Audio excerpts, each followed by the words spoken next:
The morning sun rose slowly over the small town of Willow Creek, painting the sky in shades of gold and rose. The streets were quiet, except for the hum of an old pickup truck pulling into a rundown mechanic shop at the edge of town. Above the faded garage doors hung a crooked sign that read Ethan's Auto Repair. Ethan Miller stepped out of his truck, coffee in one hand and a wrench in the other. He was a man of few words, the kind people nodded to at the grocery store but never really got to know. His hands were calloused, his face worn from years of labor, but his heart was the kind that helped strangers change tires in the rain or lent a few dollars to customers who were short on cash. That morning felt like any other. The radio played softly as Ethan wiped grease from his hands and rolled up the garage door. A breeze carried the scent of oil and dust, familiar and comforting.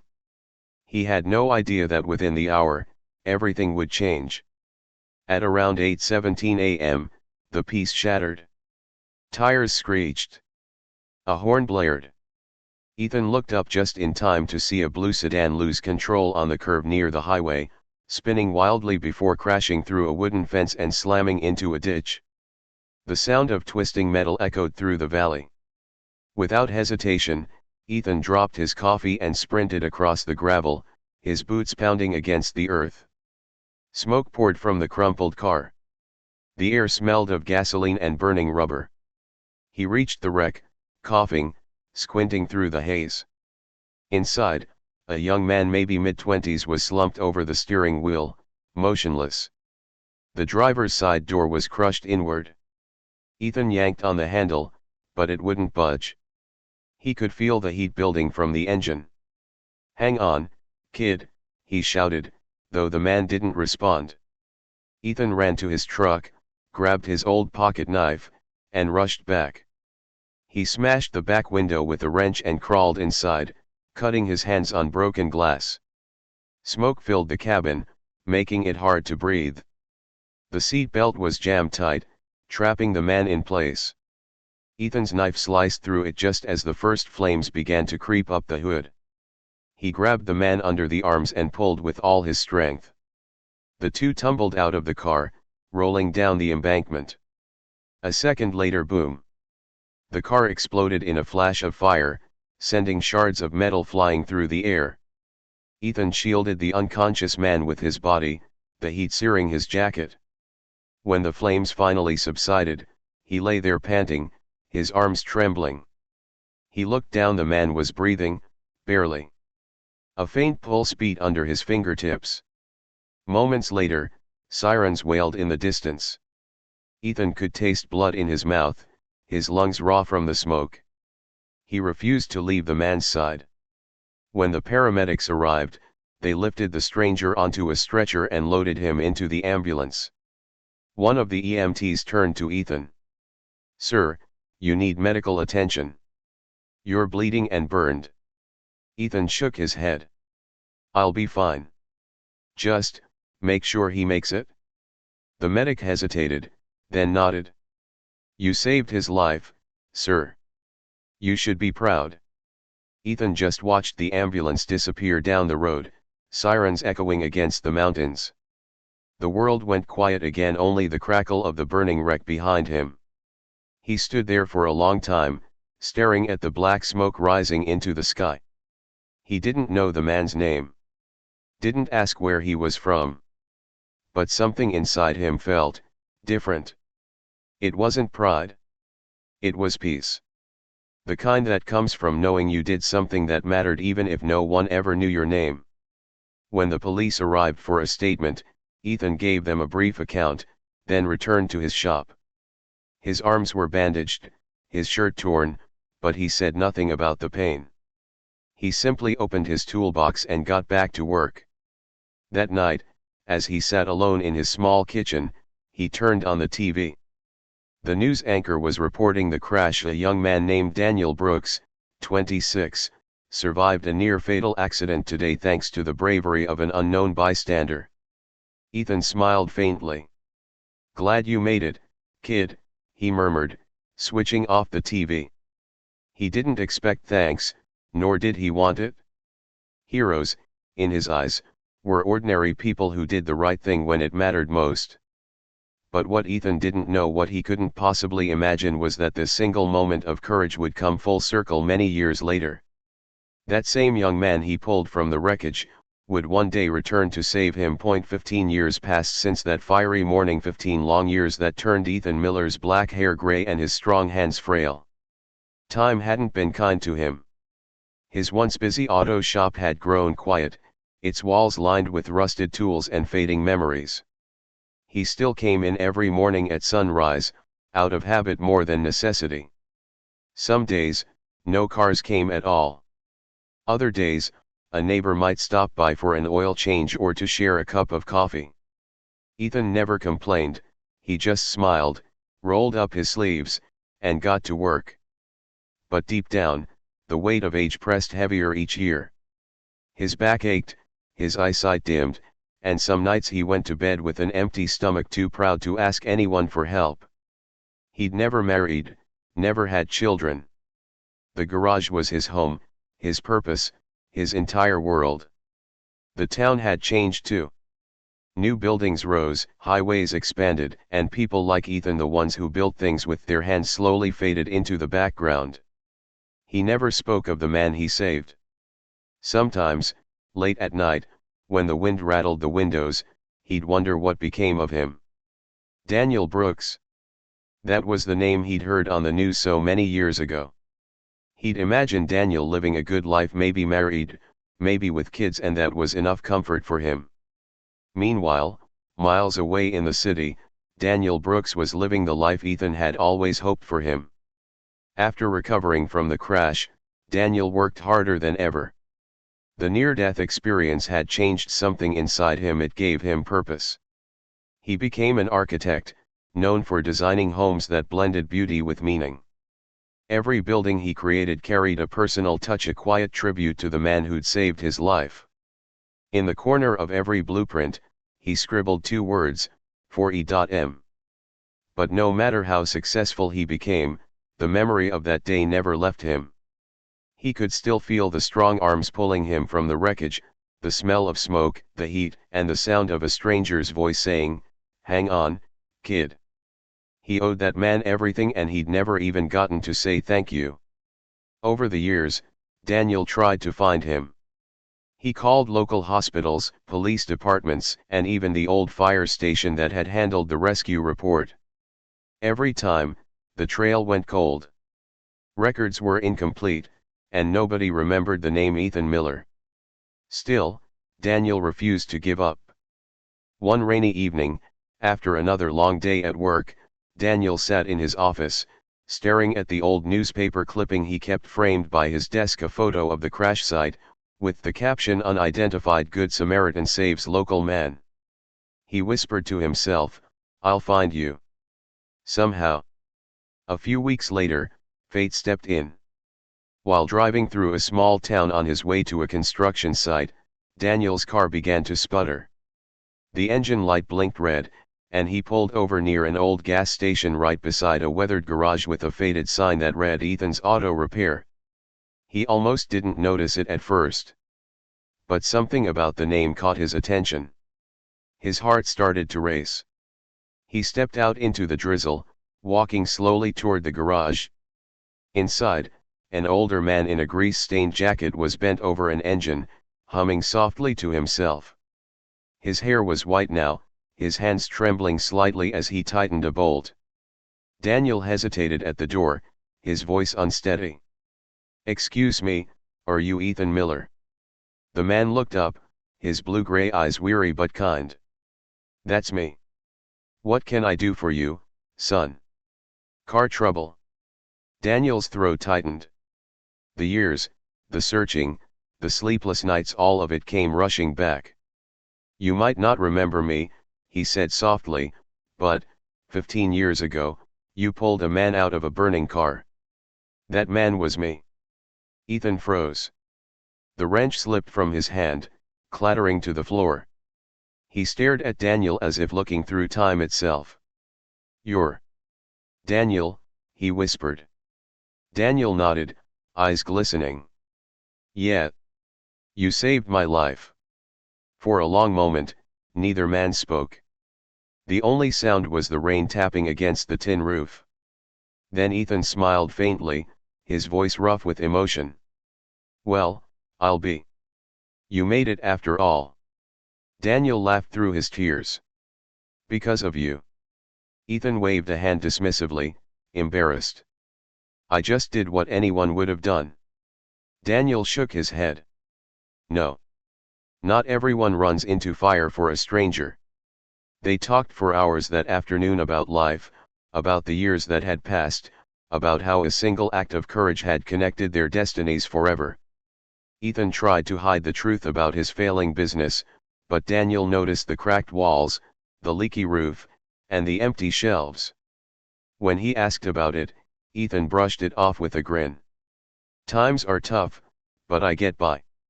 Always have." But as Daniel drove away that night, the sight of Ethan's lonely garage haunted him.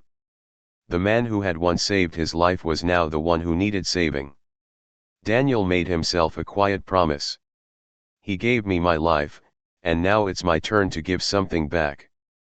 The next morning, Daniel woke with a clear purpose. He couldn't shake the image of Ethan's tired smile, his trembling hands, or the rusted sign barely hanging above the garage door. That man had risked everything for him: fire, pain, even death, without ever expecting a thank you. Now, 15 years later, Daniel finally had the chance to repay the debt that words alone could never cover. He spent the next few days making calls, digging through files, and working with his contacts in construction. He wasn't just planning to give Ethan a little help, he was planning something far greater. Something that would change Ethan's life the way Ethan had changed his. But he wanted to do it right. Quietly. Meaningfully. Meanwhile, Ethan went about his days the same way he always did, one repair at a time, one cup of coffee at dawn, one lonely evening after another. But something inside him had shifted. Meeting Daniel again had awakened a part of his heart he'd long forgotten: hope. He'd never expected to see that young man again. And now, knowing Daniel was alive, thriving, and grateful, Ethan felt a strange warmth in his chest. It was almost enough to make him forget the overdue bills piling up on his desk. Almost. He spent the next week trying to catch up on repairs, but customers were few. The town had newer garages now, cleaner, cheaper, faster. Ethan couldn't compete. His tools were old, his equipment breaking down, and his savings almost gone. He sat at his workbench late one night, staring at the last envelope he couldn't bring himself to open. It was from the bank, another warning about foreclosure. His heart sank as he whispered, "Guess this old shop's had its time." He didn't know that across town, Daniel was sitting in a cafe, finalizing plans that would soon change everything. 2 weeks later, on a quiet Friday morning, Ethan was sweeping the garage floor when he heard the rumble of heavy trucks pulling up outside. He stepped out, squinting against the sunlight. 3 large delivery trucks lined the street. Workers in hard hats were unloading boxes, toolkits, and construction materials. Ethan blinked, confused. "Morning, sir," one of them called. "You Ethan Miller?" Ethan hesitated. "Yeah, that's me." "Great. We've got orders to deliver new shop equipment: lifts, compressors, and a full set of tools." Ethan frowned. "There must be a mistake. I didn't order anything." Before the worker could respond, a familiar black SUV pulled into the lot. The door opened, and out stepped Daniel, smiling, dressed in a work shirt and jeans. Ethan stared in disbelief. "Daniel? What's going on?" Daniel walked over and handed him a small envelope. "Open it." Ethan tore it open, pulling out a note written in neat handwriting. It read, "You once saved my life. Now, I just want to return the favor, one wrench, one wall, one dream at a time. Thank you for being my hero. Daniel Brooks." Ethan's hands trembled as he looked up. "You didn't have to do this." Daniel smiled. "Maybe not. But I wanted to. You gave me years I never would have had. Let me give you something back. Ethan tried to protest, but the words caught in his throat as he looked around. The workers were already cleaning, painting, and replacing old equipment. His run-down garage was coming back to life, brighter, newer, stronger. He stepped back, eyes wet. I don't know what to say. Daniel's tone softened. Then don't say anything. Just let someone help you for once. As the days passed, the transformation was nothing short of miraculous. Fresh paint covered the peeling walls. The old oil-stained floor was replaced with polished concrete. New lights hung from the ceiling, casting a warm glow over the space. And on the front of the building, a brand new sign gleamed under the sun. Miller and Son Auto Works. Ethan's breath caught when he saw it. Son, he asked quietly. Daniel nodded, smiling. You saved my life like a father would. I figured it's about time the world knew what you mean to me. Ethan's eyes filled with tears. For the first time in decades, he didn't feel alone. The garage, his life's work, wasn't dying anymore. It was being reborn. As word spread through the small town, people came to see the transformation. Local news crews filmed the story of the mechanic who once saved a stranger's life and the man who came back years later to save his. Neighbors stopped by with food, customers returned, and even the mayor paid a visit. For the first time in years, Ethan's garage was buzzing with life and laughter again. When a reporter asked Daniel why he'd gone through all the trouble, he simply said, because sometimes, heroes don't wear capes. They wear grease-stained jackets. Ethan stood beside him, too emotional to speak. All he could do was place a hand on Daniel's shoulder and nod, his heart too full for words. That night, after everyone left, Ethan turned off the lights, looked around his renewed shop, and whispered, "Thank you, son." Daniel smiled. "No, Ethan. Thank you." The morning air was crisp, carrying the scent of fresh paint and new beginnings. Sunlight streamed through the spotless glass windows of Miller and Son Auto Works, casting golden reflections across the shiny tools and spotless floors. For the first time in over a decade, Ethan Miller opened his garage doors not to silence but to the sound of people. Laughter. Voices. Life. A crowd had gathered outside. Townsfolk, old customers, new faces, even local reporters had come to celebrate the grand reopening. A bright red ribbon stretched across the entrance, fluttering in the gentle wind. Daniel stood beside Ethan, both men dressed in crisp shirts and wide smiles. The contrast between them was striking, one old and rugged, the other young and sharp, yet there was an unspoken bond that no one could miss. When the mayor stepped forward with a pair of golden scissors, she smiled warmly. 15 years ago, a man in this very town risked his life for a stranger. Today, that act of courage comes full circle. Ethan Miller, Daniel Brooks, your story reminds us that kindness never dies. The crowd clapped. Cameras flashed. Daniel turned to Ethan and whispered, "You ready, old man?" Ethan chuckled, his voice rough with emotion. "Born ready." Together, they cut the ribbon. The crowd erupted into applause. Inside, the garage gleamed like something out of a dream. The walls were lined with new equipment. A fresh scent of oil and metal filled the air, but it wasn't the same tired smell of exhaustion anymore. It was the smell of renewal, of life reborn. Ethan walked slowly around the shop, his hands brushing over the shiny new tools, his eyes misty. "Never thought I'd see this place like this again," he said softly. Daniel smiled. "You gave me a future once, Ethan. I just wanted to give you one too." Ethan turned toward him, voice trembling.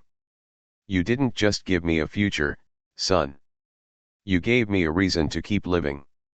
Daniel's eyes glistened. "Then we're even."